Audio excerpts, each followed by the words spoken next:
তো প্রথম শিল্পী আজকে ডাকছি অন্তরা দাসকে।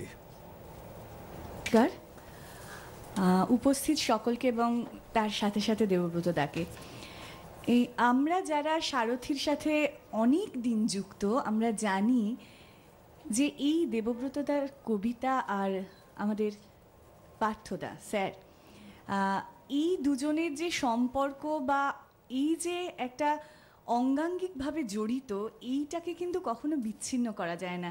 আজকে বহুদিন বাদে আজকে এই অনুষ্ঠানের আয়োজন করেছে সারথী। এই অনুষ্ঠানটা হয়তো আরও অনেক দিন আগেই আয়োজন করলে আরও আমরা খুশি হতে পারতাম, কিন্তু হয়ে ওঠেনি হয়তো। আজকের এই দিনটা আমরা যারা আবৃত্তি করি, আমরা যারা এই শিল্পের সাথে যুক্ত, আমরা জানি যে দেবব্রতদার কবিতা আমাদেরকে কতটা সমৃদ্ধ করেছে।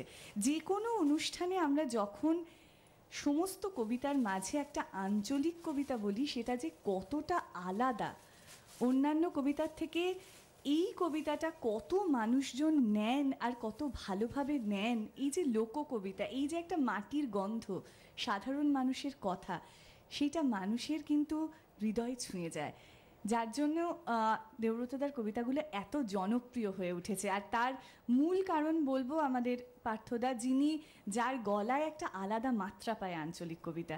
তার কাছ থেকেই আমাদের সারথীর সবার শুরু, সেই শেখা আমরা আজও চালিয়ে নিয়ে যাচ্ছি, বহন করে নিয়ে যাচ্ছি। যারা নতুনরা আসছে তারাও আঞ্চলিক করছে। এটা কিন্তু আমি বলবো যে সারথীর কিন্তু এটা একটা নিজস্বতা। এটা কিন্তু আর কোনো সংস্থা আমার মনে হয় না এইভাবে শেখাতেও পারবেন, এইভাবে তার ছাত্রছাত্রীরা বলতে পারবেন। এটা কিন্তু আমাদের একটা গর্ব, আমাদের দেবব্রতদা যেমন গর্ব, আমাদের স্যার গর্ব। আমরা কিন্তু আঞ্চলিক কবিতা শেখা তার কাছ থেকেই। আজকে আমি শোনাচ্ছি মংলির কথা কবিতাটি। এই কন্ডাক্টর বাবু, এক গ্লাস জল হবে? পাথর খাদানি কাজ করছিলাম, বড় পিহাস লাগেছে। আমার নাম মংলি গো মংলি, আমাকে এখানে সবাই চিনে। ওই যে তোমাদের পবনা আছে না, ও আমার দাদা লাগে। না না, আমার এখন বসার সময় নাই, তুমি জল দিবে তো দাও। অমন হাঁ করে অত ভাইল চকিয়ে, কি বলছো?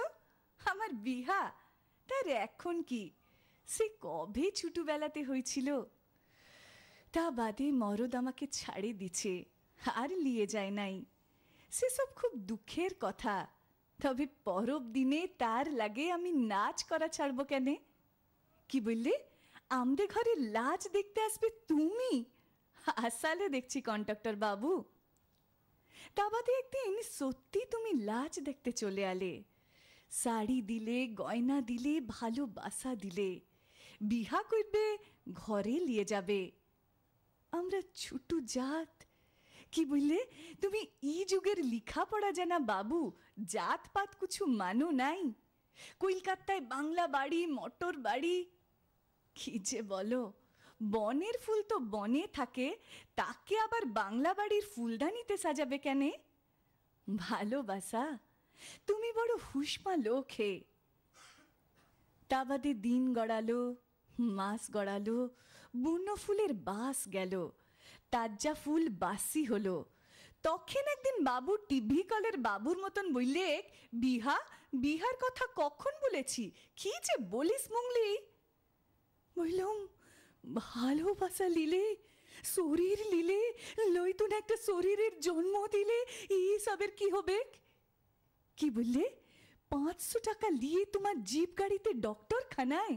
ও, তুই তাহলে ঝাঁকের কই ঝাঁকে মিশে গেলি, তুই তাহলে আলাদা কিছু লোস। দাঁড়া, তোকে দেখাচ্ছি।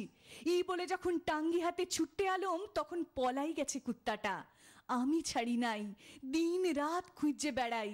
খুঁজতে খুঁজতে একদিন রেতের বেলা ধরে ফেললাম কোয়ার্টারে।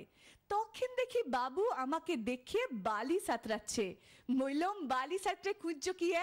ভাইলে দেখ কেমন সাজেছি আমি, এক হাতে পিস্তল আর এক হাতে টাঙি। ভালোবাসার মানুষ মারা পাপ, আর আমার সঙ্গে ব্যবসা করা, ফুত্তি লুটে গতরটাকে ছিবড়া করা, এসব কোনো পাপ লয়, তাই না কন্ডাক্টর বাবু? ও, তোর ঘরে বউ আছে, সে বিধবা হবে, বেটা বেটি আছে, তারা অলাথ হবে। কই, তাদের কথা আগে তো কখনো শুনি নাই। ছাই, আমার পা ছাই বলছি।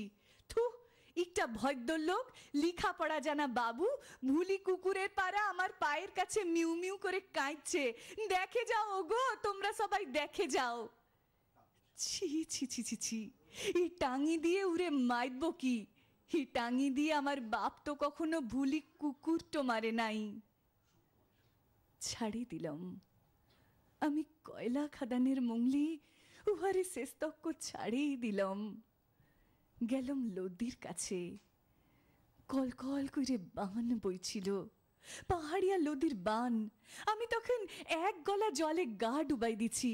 লদি বললে, হে মংলি, তুই করিস কি? মরে গেলে তো হারিয়ে গেলি। তুই না হারু সর্দারের বিঠি বটিস? তোর ঠাকুরদা একদিন সিদ্ধু কানুর কাঁধে কাঁধ দিছিল। যা, তোর সব ময়লা আমি ধুইয়ে দিলাম। জল থেকে মাথা খাড়া করে উঠ। এই পাথর খাদানের মাটি আর গাঁ গ্রামের মাঝে বাবু আর বেনিয়াদে ব্যবসার ফাঁদ থাকে। আরো হাজার হাজার লাখো লাখো মংলিকে পাহারা দিবার লাগে তীর কাঁড় আর টাঙ্গি হাতে সর্দারের পাড়া। তুই যা, রুক্ষে দাঁড়া মংলি, রুক্ষে দাঁড়া, রুক্ষে দাঁড়া, রুক্ষে দাঁড়া। নমস্কার। নিবেদনে প্রথম মাস্টার। শ্রাবণ মাসের বিহান বেলায় বলাই মাস্টারে ছাদ ঢালাই। মিস্ত্রি আমাল উদ্দিন। দিনটা ছিল ভালোই, মেঘ বাদলে, ভোর সকালে, গাছের ডালে রোদের ঝিলিক। কিন্তু কি যে হইল এক ঘড়িকে, বলা নাই কওয়া নাই, হামলে পড়ল মেঘেরা সব।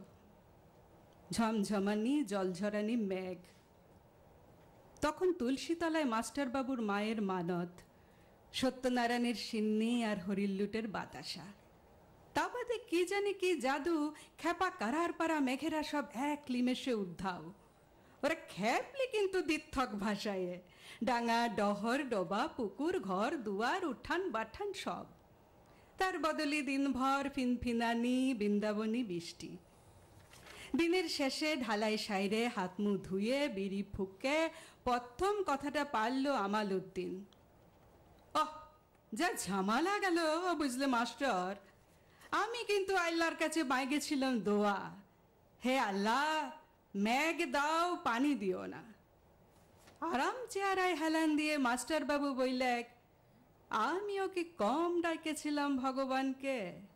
তোর আল্লাহ আর আমার ভগবান, দুদিক থেকে দুজনা। এই দুজনার জোর দেখলি কেমন?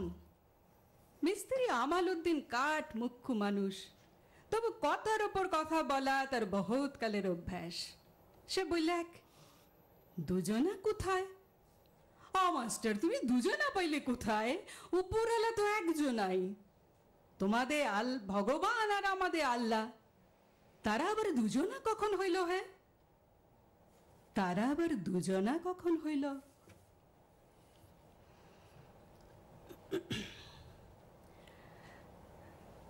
আমার নিবেদনে দ্বিতীয় কবিতা, মানদার কথা।